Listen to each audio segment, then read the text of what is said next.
Hi everyone.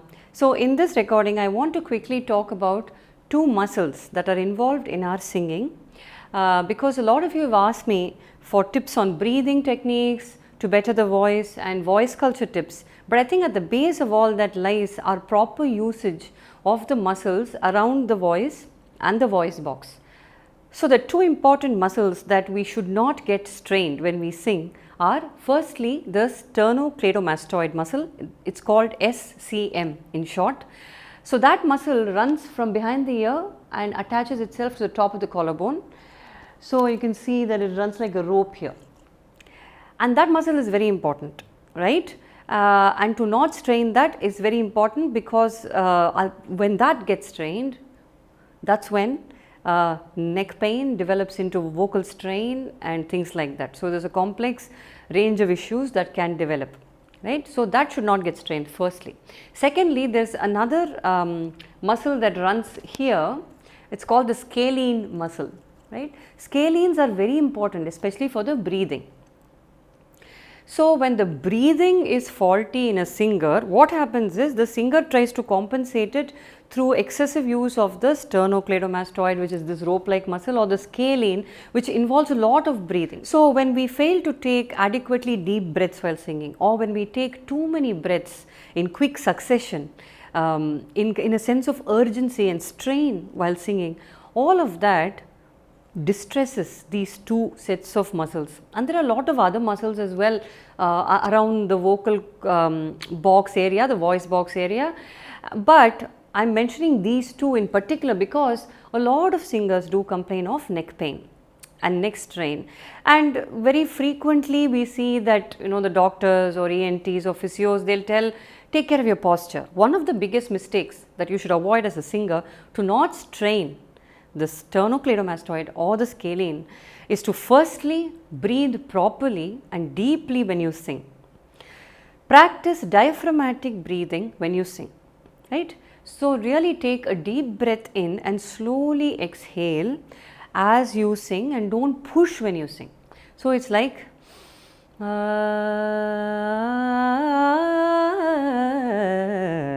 very lightly you take a breath and you slowly give it out. It is like singing a lullaby to a child. When you sing a lullaby to a child, do you yell or scream or push? You do not, right? It happens very easily. It happens with almost no deliberation. You do not force it, it just comes. Singing is like that. It has to be natural. It is natural. It is one of the most natural things that we have been doing since our birth. So, there is no need for us to really put force into it. So, firstly that aspect we need to take care of. So, take a deep breath and sing without forcing the voice. Secondly, the pitch at which you sing should be correctly your pitch. So, align it with your speaking voice. I have already done a video where I have spoken about how to select the pitch for singing. So, I have put that up in the card here. Go and look at that video because it's very important.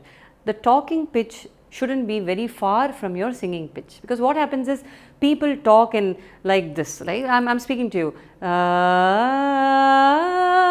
So, that's kind of where my talking range is. I can easily sing there. But if I am going to sing somewhere really low, low is okay, it does not strain too much. But if you sing too high, then what happens is the voice does not know where to go. So, it is grappling, it is fighting with all the muscles around it to realize that. So, we should not be doing that to the neck muscles, we should not be doing that. And thirdly and most importantly, a lot of singers I see, especially Carnatic singers, lift their head up like this while singing high notes. That is a wrong thing to do. And there is that general lifting of the neck, lifting of the head like that, that places a lot of strain on the sternocleidomastoid. It is actually the opposite of what we should be doing for healthy singing. When we look at Western singers, very highly trained opera singers, or even excellent Carnatic singers like MS Subbulakshmi Amma, they would not really lift or tilt the head too much. They would actually keep it at a posture that is quite straight, and of course there is a little bit of a tilt because we are going with the emotion, we are going with the feeling, and sometimes you are just reaching out to the divinity. So sometimes you do look up, but it shouldn't be like a deliberate pull Because what happens when you pull is that the two SCM muscles that run like this, the ropes that run down, they get strained. And when they get strained, the voice box gets pulled up. All of those bad things happen. And the rib cage gets stressed out, and then the scalenes get pushed and distressed. So all of that is like a chain reaction, and we are perpetuating a chain reaction every time we decide to lift the head up and thrust it. That's not the way to get the voice out. So if you're a student of music and you are finding it difficult to reach higher octaves, please don't push it. Maybe you're singing at a pitch that's not natural to you. So think about that. And also we need to look at practice techniques that free the vocal cavities in the voice. Rather than relying on the muscles to produce a sound, we need to free up the vocal and nasal cavities so that the chest voice and the mixed range and the head voice are seamlessly connected. Very often in Carnatic music, the head voice is confused with falsetto. That's not true.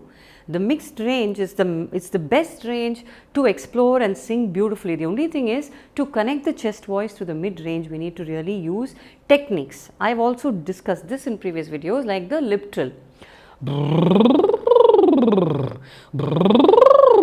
That trill is so good in connecting the chest to the mixed and the higher octaves. So having the tricks and tips like this up our sleeve, practicing this consistently will lessen the load on muscles such as the SCM and the scalene, leaving the swallowing muscles alone as well. We can't use the swallowing muscles while singing. A lot of these mistakes happen systematically.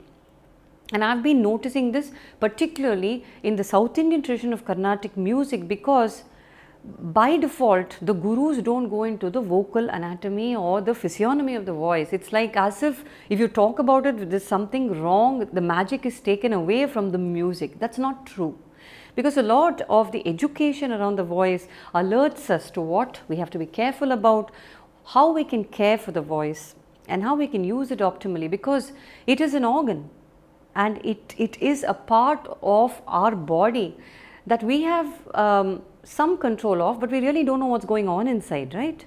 So sometimes we tend to abuse it, and that happens with a lot of muscles in the body. So we need to look carefully at that. So just revisiting, we need to be careful of not straining the sternocleidomastoid muscle, the two ropes that run from behind the ear to the top of the collarbone. We need to make sure the scalenes are not distressed.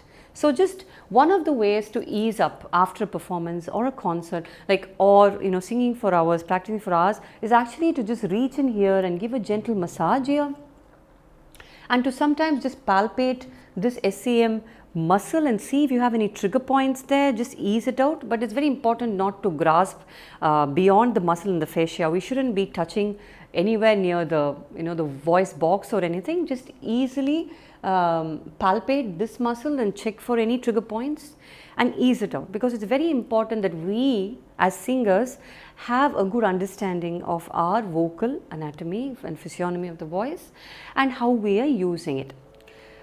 So now I'll do a practical demonstration of a few exercises where we can make sure that we're not really straining these muscles around. We're actually using the vocal cords with the proper closures to the best of our advantage, right? And one way to really start off with such exercises is making sure that the speaking voice is very regulated and calm, because very often even in our speaking voice we can detect that strain. Some people tend to push a lot while speaking in a room, so it's important as singers to not really speak over the din or the noise. So avoid crowded areas, avoid talking over people.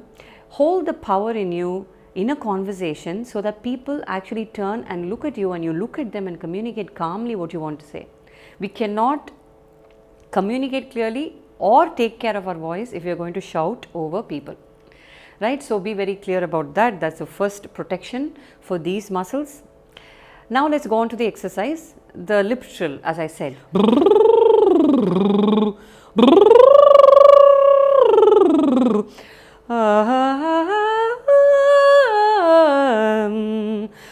Mama mama mama mama mama mama mama, the mum. Mama mama mama mama mama mama mama mama mama. ma ma ma ma ma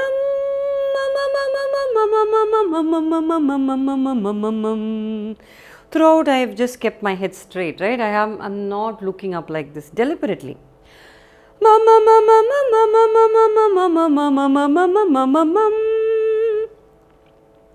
This is an A, right? Sa ni da pa ma ga re sa. When we achieve that in the mum sound, we are able to achieve it also in the A, O, E, U. So it's important to unlock those vowels at every stage without straining the voice. A, E, O, E, A, E, A, E, O, E, A. And we can do this A, E, O, E exercise on various note positions. Ma ma ma ma ma ma e o e a ma ma ma ma ma e o e a. Even minute brigas and gamakas and ornamentation that are so important for Carnatic music can be realized without really vigorously moving the head or tilting the head. In fact, tilting and doing all of that undermines, okay? But it is easier said than done. A lot of the things we need to consciously unlearn and put into our practice. All of these techniques will just ease up any remnant tensions around the SCM area and the scalene area and all those little muscles around these hyoid bone and all of that, so that the vocal box is relaxed and happy as it cooperates with you to make the best sound possible, to make your music divine and beautiful. Last but not least, I want to say that a lot of people struggle with identifying their own voice with a voice that they idolize or love. Please don't do that, because see, you might love Shreya Ghoshal's voice, but that is Shreya's voice. You should learn to love your voice and unlock your voice to its maximum potential, right? So each one of us is blessed with a natural frequency, with a natural voice, with a natural tone, with a natural color, and there is beauty in that. So please remember that you are not striving in your career to be someone else, rather you are trying to bring the best out in you. So knowing yourself will help you know the music better, will help you know your audience better, and will help you connect with that spiritual divine energy that will guide you to the best vocal practice possible. I do hope this video was useful. If you want to learn more about how to unlock various vocal exercises to better your practice, just put it in the comment box. I am a raga nerd. I am also a nerd for understanding the voice and to optimize techniques to use my voice, because I have been doing this for a while, singing film songs and Carnatic, and this has been quite a deliberate sort of confluence, and I've learned a lot along the way, especially while doing my PhD in Griffith University Queensland Conservatorium. I learned a lot about the vocal physiognomy and how the voice works, and that's helped me in ways that I can't even imagine to tell. So it's really been a transformative experience, and I want to share that experience with you all, because I deeply care about each and every one of you, and the way in which you want to better your music is important to me as a coach and a singer and a performer, and I've been sharing my journey with you. So please put your comments and share your journey with me, so I can help you better. Thanks so much.